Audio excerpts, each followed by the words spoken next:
The starship Helion drifted through the quiet stretch of the Orion Passage, carrying diplomats from many worlds.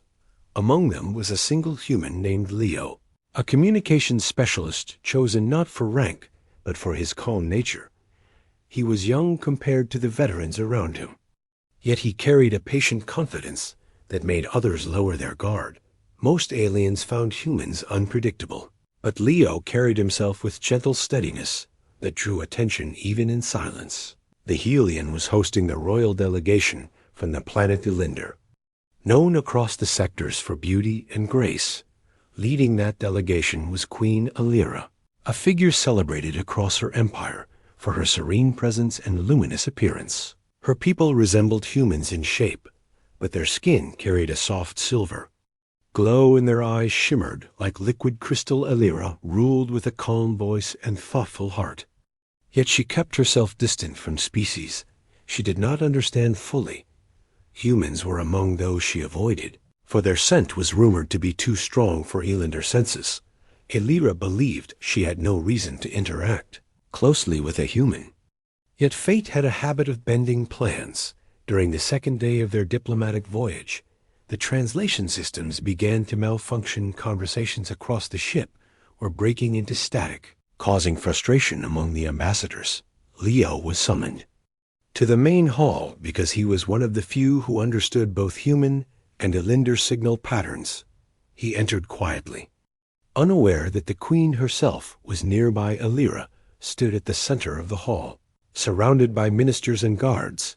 She was examining a cluster of broken signal crystals that powered part of the translation array. Her expression remained composed, but the faint tilt of her brow revealed impatience. When Leo stepped forward, her guards stiffened. Humans rarely approached their queen at close distance. Still, Leo bowed his head with respect and spoke softly. He explained that the issue came from mismatched resonance in the transfer crystals. The Elinder technicians listened, but they lacked experience with human-generated signals. Elira finally turned her gaze toward Leo, studying him with curiosity. He was simple compared to the ornate attire of her own people. His uniform was plain dark blue, and his face carried a natural openness. Elira nodded for him to proceed. Leo knelt beside the crystals and began adjusting the alignments. The hall was warm due to the malfunctioning systems, and a few drops of sweat formed on his forehead. He wiped them away with the back of his hand, unaware that Elinder senses could detect even the faintest trace of human scent. A soft current from the ventilation drifted across the hall and carried that scent toward the Queen. Elira inhaled without thinking. In an instant, her composure shifted. Her people were sensitive to chemical patterns, and human scent triggered unexpected instinctive responses. Instead of feeling discomfort, as she expected, she felt an intense surge of warmth rush through her senses. Her heartbeat quickened in a way she had not felt in many years.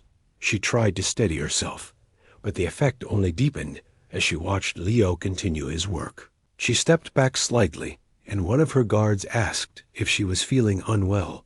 Elira insisted she was fine, but her voice carried an unusual tremor. She was frustrated by her own reaction. She did not lose control. She did not allow instinct to guide her. Yet, some part of her found the scent strangely grounding. It carried hints of salt and warmth. Unfamiliar, but not unpleasant. It felt honest. Leo finished the adjustments and stood up. When he turned, he noticed the queen breathing with a faint tension around her shoulders. Concern replaced his usual calm expression. He asked if the warmth from the system failures had caused discomfort. Elira froze for a moment. She could not admit the truth. She simply told him she needed a moment. Leo nodded and stepped back respectfully. The repairs worked. The translators returned to life with a gentle hum. Delegates sighed with relief, but Elira barely heard them. Her attention remained on Leo, who now stood quietly near the console. Her senses kept returning to the faint trace of human warmth lingering near him. Elira dismissed her entourage so she could regain her composure. Privately, the hall emptied, leaving only her and Leo. Leo asked, Again, if she was all right. His tone held genuine concern. Alira admired that quality, even as she struggled to hide her distraction. She told him the malfunction had created an unexpected sensory strain. Leo offered her a small cooling cloth soaked in neutral minerals. Alira hesitated before taking it. No human had ever offered her something so simple yet thoughtful. When her fingers brushed his, she felt another unfamiliar spark. She withdrew quickly and tried to look composed. Leo apologized. If he had made her uncomfortable, Alira almost laughed, surprised by how easily this human affected her normally steady heart. She assured him no offense was taken. Still, she felt the scent drifting from him, subtle but persistent, stirring instincts she had spent a lifetime controlling. She turned away, with an attempt at calm. Over the next hours, she found herself thinking about the incident. Her people prided themselves on emotional discipline, yet she could not stop replaying the warmth she had sensed. The Elinder traditions taught that strong sensory reactions were signs of deep compatibility. It was a concept she had always dismissed as poetic myth, but now she found herself wondering. The next day, the Helian arranged a shared cultural session. Alira planned to appear only briefly, but the moment she entered, she sensed a familiar presence. Leo was there, assisting with setting up communication relays. She felt her thoughts scatter slightly. He offered a polite nod. Alira returned it, surprised at how her heart responded. Her guards noticed her unusual distraction, but said nothing during the demonstration. A relay faltered. Alira stepped forward at the same moment that Leo reached out to stabilize the panel. Their hands brushed again. This time, the spark was unmistakable. Alira felt warmth bloom in her senses with such intensity that she almost forgot the room around her. She stepped back quickly, and her reaction caused the Elinder ministers to exchange glances. Leo lowered his hand and spoke softly, trying to ease the sudden tension. He suggested checking the resonance line before continuing. Alira forced herself to focus on his words instead of the flutter in her chest. She joined him at the console. His scent drifted toward her again, subtle, yet impossible to ignore. She steadied her breathing and tried to maintain royal composure, but she found herself drawn closer instead of away. The ministers continued observing. Some whispered about the queen behaving strangely. Alira felt embarrassed by her loss of calm. She ended the session early and returned to her private chamber. There she finally allowed herself to admit the truth. The human scent had disrupted her instincts, but not in the negative way she had been warned about. Instead, it brought warmth, clarity, and something she had not felt in years: connection. She tried meditation. She tried sensory dampeners. Nothing removed the lingering memory of the moment. She inhaled that faint human warmth. She felt ridiculous, yet intrigued. She wondered if Leo felt anything similar.